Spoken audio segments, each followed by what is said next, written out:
Olha, a Revista Oeste divulgou que o advogado do ex-deputado federal Daniel Silveira entendeu que o ex-deputado foi beneficiado pelo indulto concedido pelo presidente Lula agora no final de dezembro de 2024. Portanto, o ex-deputado Daniel Silveira estaria incluído nessa situação. Eu vi o vídeo aqui no De Fogo Notícias, foi postado hoje, e é o advogado falando justamente sobre isso. Vamos assistir a fala do advogado e a gente vai ver se existe a possibilidade dele estar correto com base na legislação. Vou mostrar a legislação para você, tá? Fica tranquilo que eu vou mostrar tudo aqui de forma muito objetiva, né? Se faz sentido ou não essa afirmação, ou se ela vai ser utilizada talvez aí como mais uma ferramenta retórica por parte da defesa para continuar discutindo o processo aqui, como a gente vê nas redes sociais. Assista aí.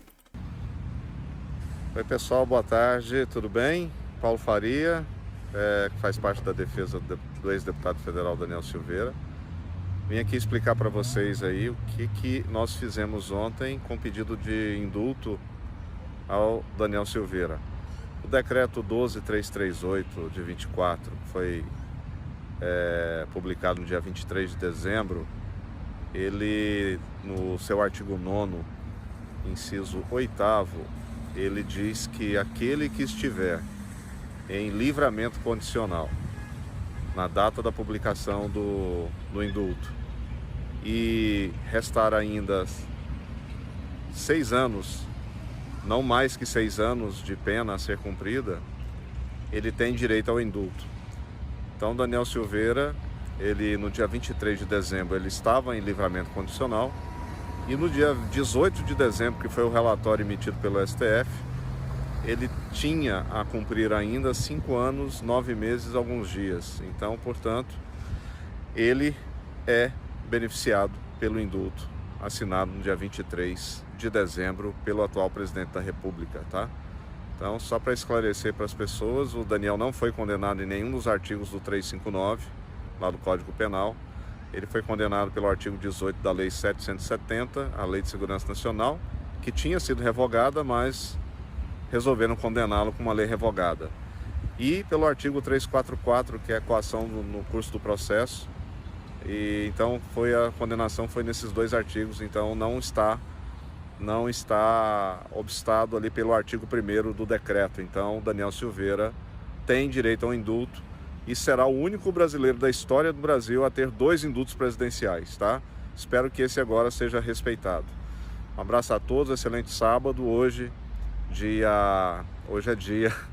é sábado, né? Dia 4 de janeiro de 2025, tá bom? Um abraço a todos, fiquem com Deus. Bom, veja só, o advogado está correto quando ele diz que realmente a lei em que o ex-deputado federal foi condenado foi revogada. A lei 7.170 ela foi revogada. De fato, eu mostro para você essa lei aqui, né? A gente já vai ver o decreto do indulto, mas a lei realmente ele foi condenado aqui no artigo 18. O artigo 18 está lá no acórdão que foi publicado pelo Supremo Tribunal Federal. Mas ele só foi condenado por esse dispositivo aqui porque o Supremo Tribunal Federal entendeu que esse dispositivo aqui era mais benéfico para ele do que aquele dispositivo que substituiu esse 18, que é o artigo 359L do Código Penal, esse que foi promulgado em 2021 já pelo ex-presidente Jair Bolsonaro. Então é o mesmo fato. O que acontece é que houve uma continuidade típico-normativa. No direito penal é algo que a gente estuda. A revogação do crime, a revogação formal, mas materialmente ele continua criminoso. Ele continua criminoso, só que agora em outro dispositivo. Exatamente isso que aconteceu. E é exatamente esta questão que vai inviabilizar. Eu tenho certeza que o Supremo Tribunal Federal, certeza não, né? Não dá para ter certeza nesse Brasil, certeza jurídica.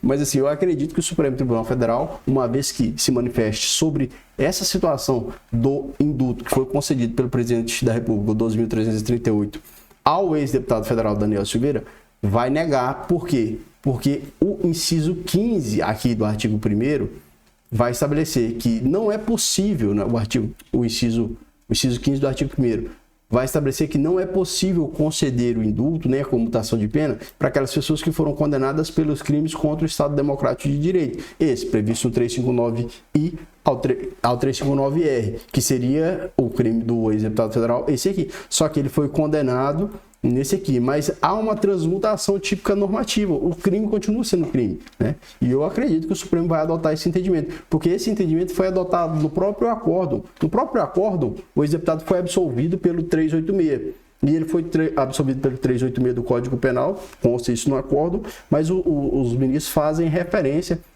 ao 23 da lei revogada, e já falam ali, inclusive, do princípio da continuidade típico-normativa. Então, o Supremo já tem um entendimento de que, em relação à Lei 7.170, houve simplesmente a transmutação dos dispositivos para os dispositivos do 359. Houve só uma revogação formal e uma transmutação ali, uma transformação dos tipos. O tipo continua sendo criminoso. A diferença é que agora ele está em um outro dispositivo. É exatamente essa interpretação que eu consigo extrair disso aí. Então, eu acredito sinceramente que uma vez que o Supremo se manifeste sobre isso aqui, vai ser no sentido de denegação, porque não é possível com base nessa leitura aqui do decreto e nas legislações aí, apesar da defesa, claro, estar fazendo o papel. E o que eu acho interessante, eu até dei uma risada aqui, que o advogado fala, o dispositivo foi revogado, como é que a pessoa é condenada por um dispositivo revogado? É condenada justamente por isso, pelo princípio da continuidade típico-normativa, que a gente em processo penal estuda massivamente. Mas, claro, a defesa tem que fazer, de fato, a defesa do seu cliente ali, apresentar os argumentos apenas que defendem o seu cliente, não apresentar argumentos ali que possam prejudicar o seu cliente. Tá certo? Se inscreva no canal, deixe sua inscrição, comente e até o próximo vídeo. Valeu!